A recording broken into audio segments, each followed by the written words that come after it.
ulici. Olga, odi u auto ili ću te ostaviti ovdje. Da, gospodine. Sve je u redu.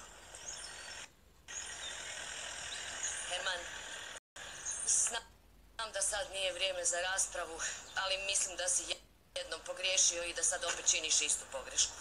To je moguće. Vrijeme će pokazati. Dobro. Sretan vam put želim.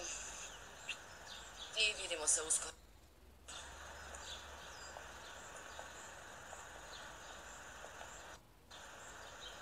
Sve nas razdvaja, zar ne?